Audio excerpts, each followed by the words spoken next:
जरा सोचिए, आपके घर के ठीक सामने जो शख्स रहता है, क्या आप सच में उसे जानते हैं? उसके हाव भाव, उसके रहन सहन, उसकी बातें, क्या आप वाकई में समझ पाते हैं कि वो क्या सोचता है, क्या करता है? खासकर अगर वो कोई मौलवी या मौलाना हो, जिसकी वेशभूषा बिल्कुल साधारण हो, जो पड़ोस में सबसे घुल मिलकर रहता हो, जिसका परिवार पढ़ा लिखा और खुले विचारों वाला दिखता हो, तब तो शक करने का कोई सवाल ही नहीं उठता। लेकिन ऐसे ही एक परिवार की असली हकीकत जब सामने आई तो सबकी रूह कांप गई। हम किसी मजहबी नफरत को हवा देने की बात नहीं कर रहे, लेकिन कड़वी सच्चाई यह है कि पहलगाम में हुए आतंकी हमले के बाद सोशल मीडिया पर जो सवाल गूंज रहे हैं वो यूं ही नहीं उठ रहे। सवाल यह है कि क्या हमारे पड़ोस में भी ऐसा कोई शख्स छुपा बैठा है जो दिखने में तो शरीफ है, लेकिन दिल में मुल्क के लिए जहर पाले हुए है? क्या वो पाकिस्तान या किसी और दुश्मन ताकत का मोहरा बन चुका है? यह सवाल सिर्फ एक सलाउद्दीन या शामली से सामने आए मामले तक सीमित नहीं है, बल्कि ये हर उस मोहल्ले, हर उस गली की चिंता है जहां कोई चुपचाप हमारे भरोसे को चोट पहुंचा सकता है। नमस्कार, आप देख रहे हैं कैपिटल टीवी उत्तर प्रदेश का स्पेशल शो थर्ड आई और मैं हूं नवेंदु। आज थर्ड आई में आपको बताएंगे कि सलाउद्दीन कैसे पाकिस्तानी एजेंट निकला है, शामली का इंतजार कैसे देशद्रोही बन गया है और आप कैसे अपने आसपास के लोगों को पहचान सकते हैं। लखनऊ का सलाउद्दीन निकला भारत का गद्दार। हकीम के भेष में पाकिस्तानी एजेंट, खुले कई बड़े राज। शामली में पत्नी ने किया देशद्रोही पति का पर्दाफाश। आप भी कट्टर मौलवी मौलाना से हो जाइए सावधान। दोस्तों, हम उसी सलाउद्दीन की बात कर रहे हैं जिसे लखनऊ के मलिहाबाद में अवैध हथियार की फैक्ट्री चलाने के आरोप में गिरफ्तार किया गया है और अब उसे लेकर जो खुलासे हो रहे हैं वो हद से ज्यादा चौंकाने वाले हैं। ऐसे में सवाल है कि सलाउद्दीन का कनेक्शन क्या केवल पाकिस्तान तक सीमित है या फिर उसके संबंध अरब देशों से भी हैं?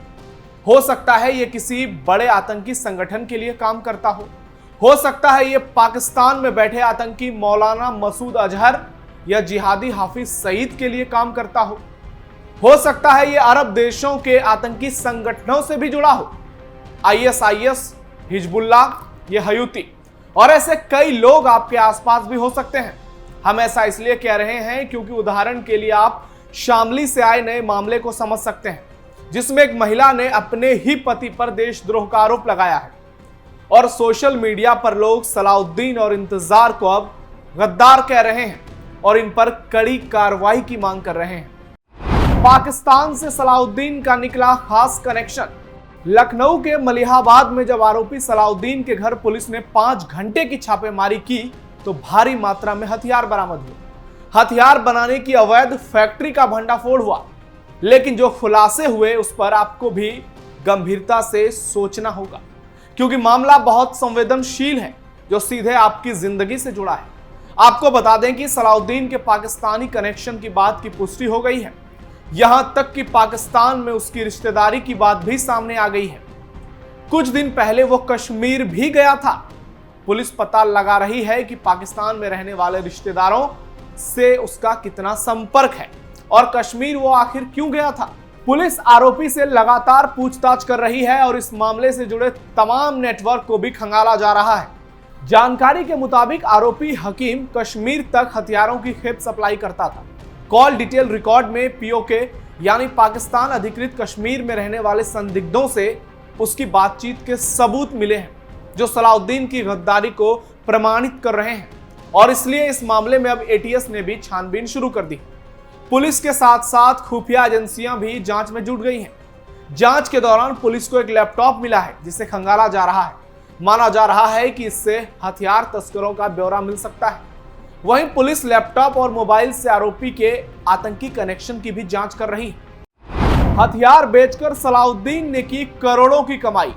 आपको बता दें कि आरोपी सलाउद्दीन कई तरह के हथियार बेचता था, जिसके बारे में पुलिस ने खुलासे किए और वो असलहों और कारतूसों की सप्लाई कई राज्यों में करता था। पुलिस के मुताबिक आरोपी कंट्री मेड असलहे 15,000 जबकि पिस्टल 35 से 40,000 रुपए में बेचता था और इसी के चलते आरोपी के खिलाफ आर्म्स एक्ट सहित कई धाराओं में केस दर्ज किए गए। इस गोरख धंधे से सलाउद्दीन बहुत पैसे कमाता था। उसके पड़ोसी का मानना है कि इसकी संपत्ति की भी जांच जरूर होनी चाहिए, क्योंकि इसके पास बहुत ज्यादा पैसा है। ये कहां से आया, इसने कब इसकी कमाई की, ये सब कुछ सामने आना बहुत जरूरी है। विदेश में रहती है सलाउद्दीन की बेटी। आरोपी सलाउद्दीन की उम्र 68 साल है। पुलिस ने इसकी जानकारी दी। पड़ोसियों को ऐसा लगता था कि 68 साल के सलाउद्दीन उर्फ लाला का परिवार मिर्जागंज में साधारण जीवन जीता है, क्योंकि सलाउद्दीन दिखने में किसी कट्टर मौलवी मौलाना की तरह नहीं था। बड़े बड़े दाढ़ी नहीं थे, लुंगी और कुर्ता नहीं पहनता था। पहले तो लोगों को लगता था कि यह सिर्फ एक हकीम है जो सिर्फ हकीम खाना चलाता है, लेकिन धीरे धीरे इसकी असलियत सामने आई। पड़ोसियों को भी इस पर शक हुआ, यहां तक कि इसके घर से रात में ड्रिल मशीनों की आवाज सुनाई देती थी। परिवार में इसकी बेगम के अलावा 2 बेटियां हैं। एक बेटी नॉर्वे में रहती है, जी हां, नॉर्वे में, यूरोप में, जबकि दूसरी बेटी लखनऊ के इंटीग्रल यूनिवर्सिटी की छात्रा है। क्या आप सोच सकते हैं कि आपके आसपास कोई इतना सामान्य जीवन जीता नजर आता है, लेकिन आप उसकी मंशा को भांप नहीं पाते। अब लोग इस राक्षस पर बड़े एक्शन की मांग कर रहे हैं। कोई इसके इनकाउंटर की बात कर रहा है, तो कोई बुलडोजर से इसके अवैध साम्राज्य को पूरी तरह ध्वस्त करने की बात कर रहा है, मिट्टी में मिलाने की बात। कार्रवाई तो इस पर कड़ी होगी और योगी मॉडल में होगी, और ये हमेशा के लिए याद भी रखेगा। शामली में इंतजार कर रहा था देश विरोधी साजिश। सलाउद्दीन का मामला तो लखनऊ का है, अब आपको शामली की घटना के बारे में बताते हैं। शामली में एक पत्नी ने अपने ही पति पर देश विरोधी गतिविधियों में शामिल होने का खुलासा किया है। मामला जनपद की सदर कोतवाली क्षेत्र के मोहल्ला सरवर पीर का है, जहां की रहने वाली मनीषा ने पुलिस को बताया है कि उसका पति इंतजार पिछले 2.5 सालों से घर ही नहीं आया और उससे वो फोन पर भी बातचीत नहीं करता।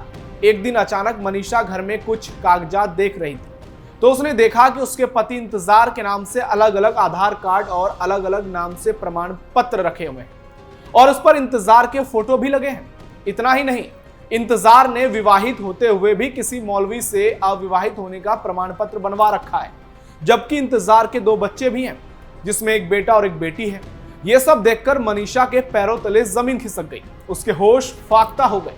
अपने पति के अलग अलग नाम से बने हुए आधार कार्ड और मार्कशीट देखकर मनीषा के होश उड़ गए।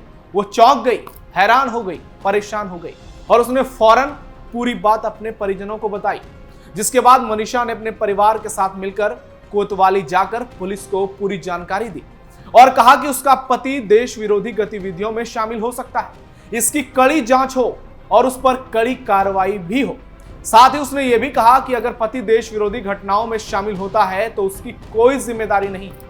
आपको बता दें कि दोनों की शादी साल 2017 में हुई और इंतजार ने मनीषा को बताया है कि वो देहरादून में काम करता है एक बाउंसर का, लेकिन उसने 2.5 साल से अपनी बीवी को इंतजार कराया है और अब इंतजार ने अपनी पत्नी मनीषा को 2.5 साल का जो इंतजार कराया है, अब उसका जेल जाने का इंतजार लगभग खत्म हो गया है और बहुत जल्द इस मामले में योगी मॉडल के तहत कार्रवाई होगी।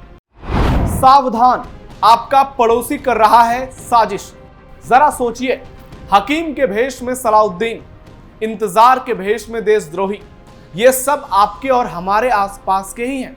वरना एक पत्नी क्यों अपने पति के खिलाफ बिना कारण कोतवाली पहुंच जाएगी? आपको भी अब ध्यान रखना होगा कि आपके आसपास कौन है, वो आपके बारे में क्या सोचता है।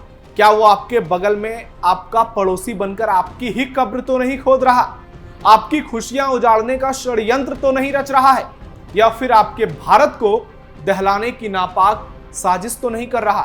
क्योंकि आपकी हमारी जान से ज्यादा हमारे लिए हमारा वतन, हमारा देश है। इसलिए इस मामले की गंभीरता को समझिए।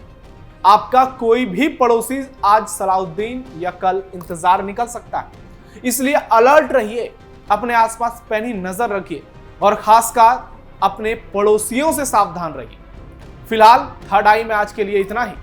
कैसा लगा आपको हमारा ये खास शो? कमेंट बॉक्स में जरूर बताइए और अपना फीडबैक इस कहानी पर भी दीजिए। फिलहाल इतना ही, धन्यवाद।